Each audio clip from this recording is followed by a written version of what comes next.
Of this moment of silence to start. I'm so happy to see you all here today. I am Sandy Anfang, and I started this series 13 years ago in June 2013. So I really make a point of coming back every June and then some.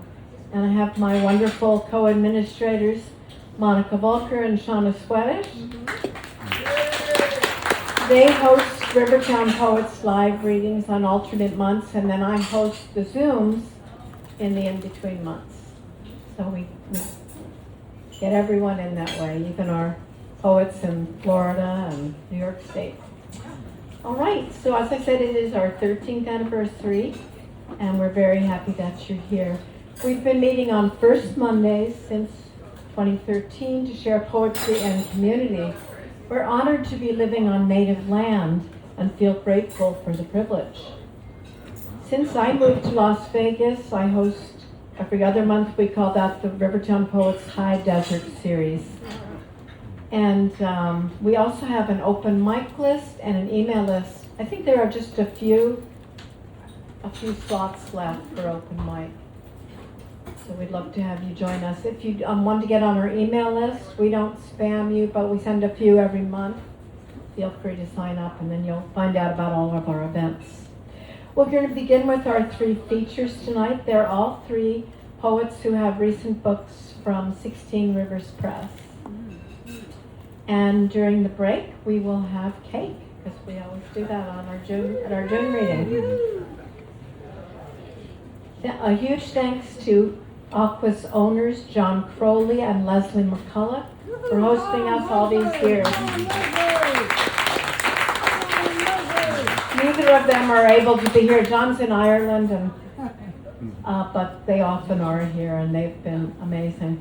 The kitchen is open till 7 p.m. Afterwards, you can still get drinks and packaged things. And a big thanks to the servers and the cooks. Yeah. All right, I'm going to announce each poet in the order in which they're going to read. So I'll start with our first reader tonight is Lenore Myers. Lenore Myers is from Oakland, California. After many itinerant years, she returned to Northern California to raise a family. She also teaches ESL and writing.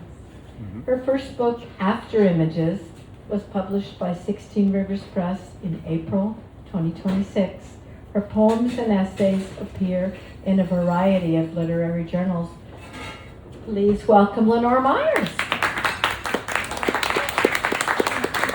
Oh, and one more quick announcement. The poets have books up at the table, so during the break, they'll be for sale. You can get them. All right. Thank you so much.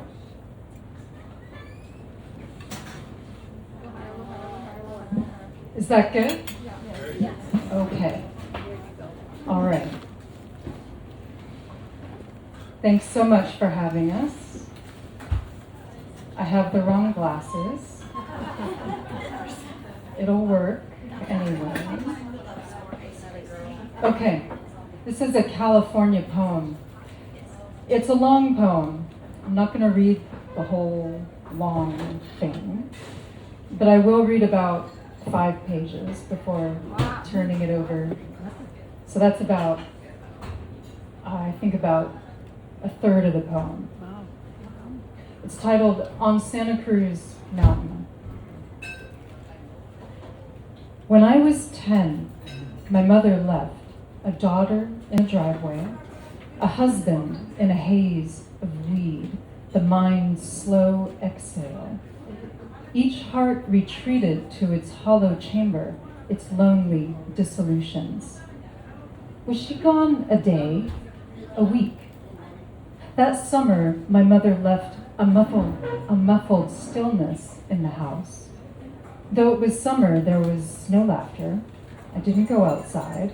I walked dim stuccoed halls and newly Spartan rooms, waited in the kitchen for something to happen. I pressed my ear to the door of the garage. What is he doing in there?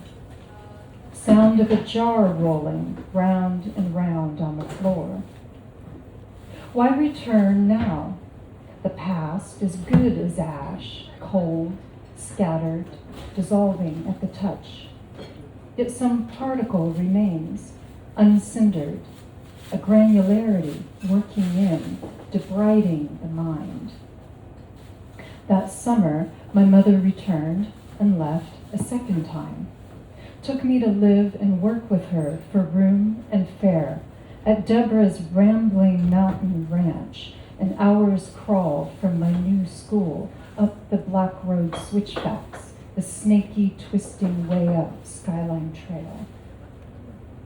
The school bus stops at Summit's top, opens the door. I drop the last step into a heat-crinkled world, insect-wired. Kicking dust along dirt-scrambled rocks through glassy winged wine, vigilant for rattlers, I scuff through the scent of chaparral under bay and black oak, through green feathers of fennel, their sun-dashed yellow blooms, snap their long necks for the green spring of licorice on the tongue, sweeter spit. Atop the road's crest splays Deborah's dog, upside down, lolling in hot blooms of dust and blonde puffs of clinging undercoat, tongue slopping from toothy maw. Legs twitch, paws flop.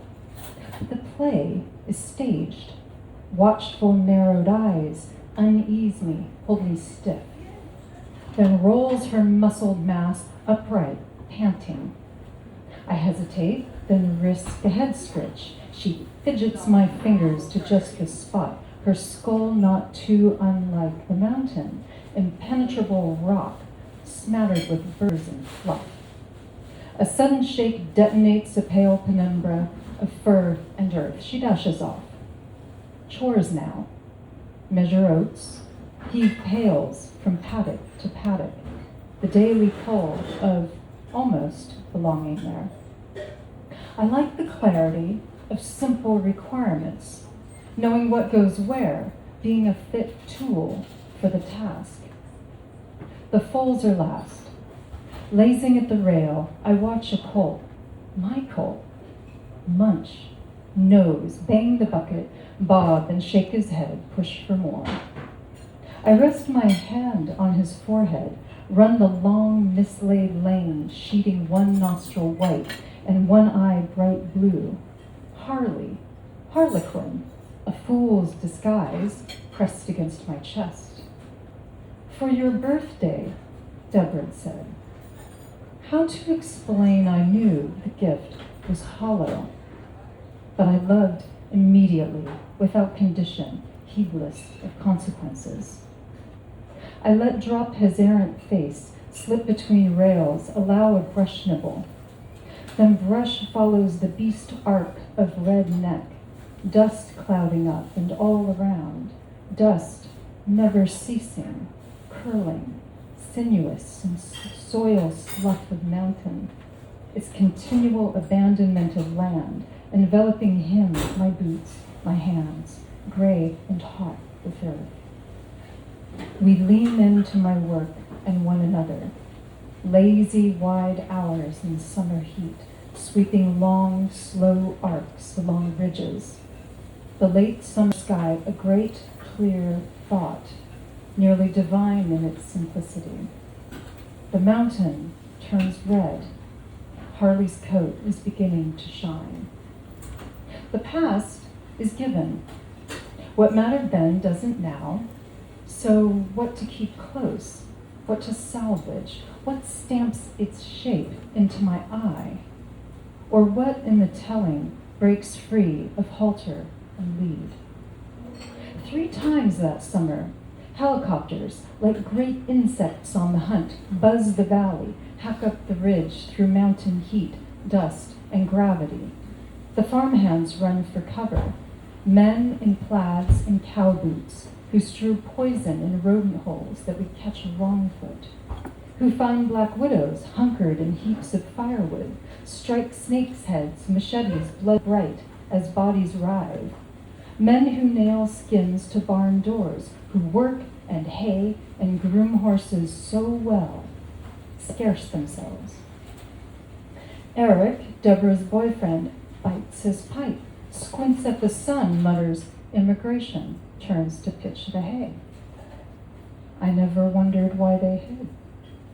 Once Jose, gold tooth gleaming behind a rare grin, opened his calloused hand, pale pellets, then picked a slug from a bed of wilting violets. Feo, Feo. Studiously in my yellow notepad, Feo means slug. Just weeks before I'd been saving similarly obscure lives in my mother's garden. I cup my newfound Feo. Eye stalks bend as if in blessing, touch my palm. Only later I learned Feo means ugly, that Feo lives by feeling everything. Thank you.